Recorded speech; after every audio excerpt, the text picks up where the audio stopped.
অসমীয়া পৰিষদৰ কামৰূপ জিলা সমিতি গঠন সম্পৰ্কে দেওবাৰে এখন বিশাল সভা অনুষ্ঠিত হয়। বকৰ ডেকাচাং আঞ্চলিক বজাৰ কমিউনিটি গৃহত অনুষ্ঠিত হোৱা সভাখনত পূৰ্বৰ কমিটি ভংগ কৰি একৈজনীয়া এখন কমিটি গঠন কৰাৰ লগতে সভাত সৰ্বসন্মতিক্ৰমে পুনৰ এম মুক্তৰ মণ্ডলক সভাপতি হিচাপে নিৰ্বাচিত কৰে। সভাখনত নৱনিৰ্বাচিত সভাপতিগৰাকীয়ে ভাষণ প্ৰসংগত কেৱল বিৰোধিতা কৰি কয়, ৰাজ্যৰ বিজেপি চৰকাৰে নাগৰিকত্ব সংশোধনী বিধেয়ক আনি অসম আৰু অসমীয়া জাতিক ধ্বংস কৰিব বিচাৰিছে। আনহাতে এনআৰচি সম্পৰ্কীয় কেতবোৰ গুৰুত্বপূৰ্ণ মন্তব্য আগবঢ়ায়।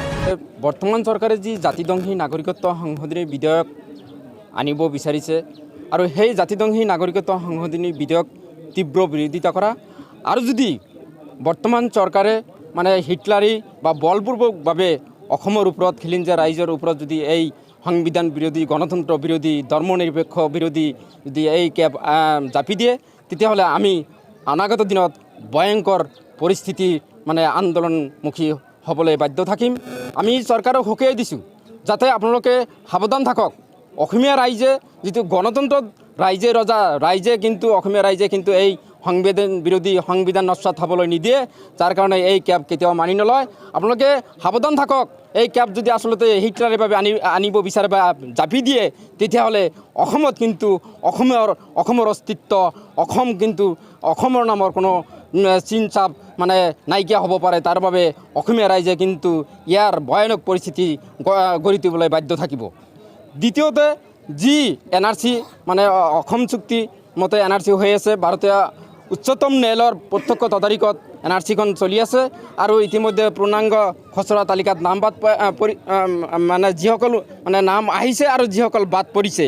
কিন্তু বৰ্তমান চৰকাৰে কৈছে যে এনআৰচিখন আকৌ নতুনকৈ গঠন কৰা হ'ব।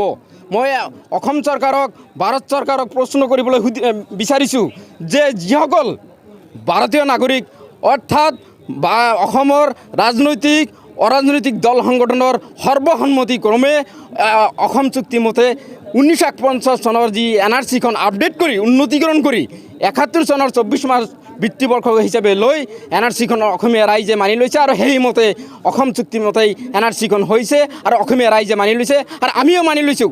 যদি অসম চুক্তিমতে যদি এই নস্বাত কৰা হয়, অসম চুক্তিমতে যদি এই এনআৰচিখন নস্বাত কৰা হয়, তেতিয়াহ'লে আমি কোনোপধ্যে মানি নলওঁ। কাৰণ অসমীয়া ৰাইজৰ তেজ গৈছে, জীৱন গৈছে, শাৰীৰিক মানসিক আৰ্থিকভাৱে দুৰ্বল হৈছে, বংগু কৰা হৈছে। ইয়াৰ বিনিময়ত যি এনআৰচি পাবলৈ সক্ষম হৈছে, এই এনআৰচি যদি আপোনালোকে নস্বাত কৰিব বিচাৰে, তেতিয়াহ'লে আপোনালোকে কিন্তু নিস্তাৰ নাপাব। আপোনালোকে কিন্তু কোনো জেগাতে আপোনালোকে নেতাসকলে ঠাই নাপাব। কাৰণ অসমীয়া ৰাইজে আপোনালোকক দৌৰাই পিটিবলৈ বাধ্য হ'ব। কাৰণ এই এনআৰচি লৈ আৰু বেলকিবাজি নকৰিব, এনআৰচি লৈ আৰু অসমীয়া ৰাইজক আৰু ইমান জ্বালা কালা নখুৱাব। আমি এনআৰচি শুদ্ধভাৱে পাইছোঁ আৰু যিখিনি ভুল ত্ৰুটি আহিছে সেইখিনি আমি অসমীয়া ৰাইজে নিজ আলোচনা বিলোচনাৰ মাধ্যমত ঠিক কৰিব। ইয়াক লৈ আপোনালোকে বদনামী নকৰিব, ষড়যন্ত্ৰমূলক ৰাজনীতিকৰণ নকৰিব। মিয়াসকলক টাৰ্গেট কৰি এনআৰচিৰ পৰা বাদ পেলোৱাৰ কোনো ষড়যন্ত্ৰ কিন্তু আমি মিয়া জনগোষ্ঠীৰ ৰাইজে অসমীয়া খিলঞ্জীয়া ৰাইজক লৈ অসমীয়া পৰিষদ সদায় বদ্ধপৰিকৰ বাধ্য থাকিব আপোনালোকৰ যিকোনো ষড়যন্ত্ৰ উফৰাবলৈ।